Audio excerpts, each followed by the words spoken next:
اعوذ باللہ من الشیطان الرجیم بسم اللہ الرحمن الرحیم۔ سورہ انبیاء کی 2 آیتیں پڑھ رہا ہوں، آیت نمبر 19، آیت نمبر 20۔ وَلَهُ مَن فِي السَّمَاوَاتِ وَالْأَرْضِ، آسمانوں اور زمین میں جو ہے اسی رب کا ہے۔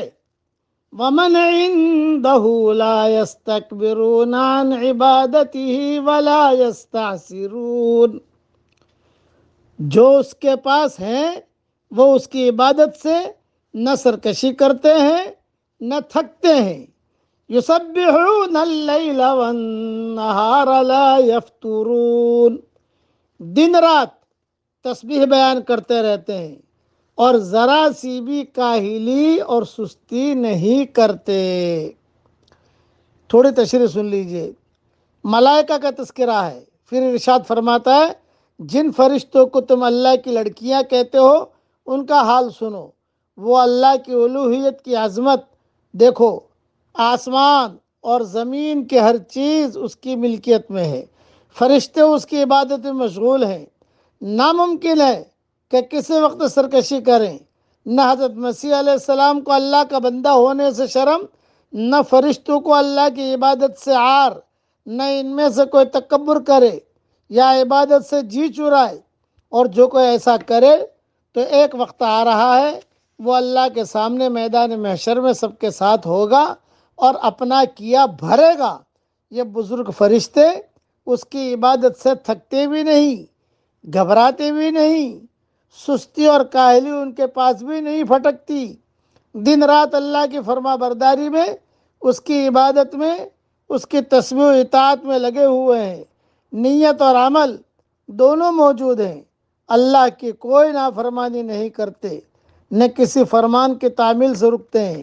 ابن ابی حاتم میں ہے کہ ایک مرتبہ رسول اللہ صلی اللہ علیہ وسلم صحابہ کے مجمع میں تھے، فرمایا لوگو جو میں سنتا ہوں کیا تم بھی سنتے ہو؟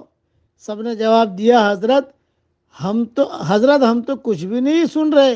آپ صلی اللہ علیہ وسلم نے فرمایا میں آسمانوں کی چڑچڑاہٹ سن رہا ہوں، اور حق تو یہ ہے کہ اسے چرچرانا ہی چاہیے، اس لیے کہ اس میں ایک بالشت بھر جگہ ایسی نہیں جہاں کسی نہ کسی فرشتے کا سر سجدے میں نہ ہو۔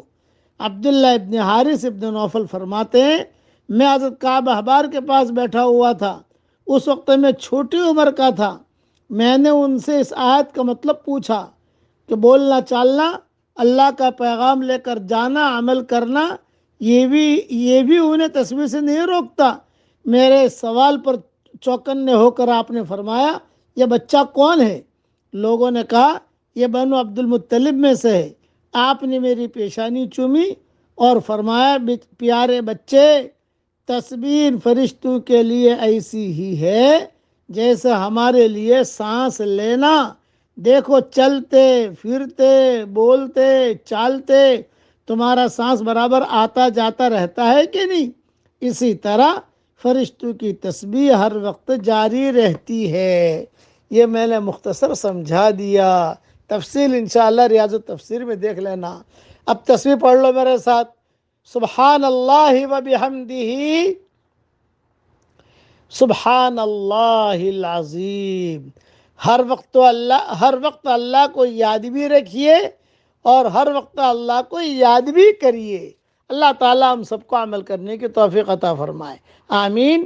وآخر دعوانا ان الحمد للہ رب العالمین۔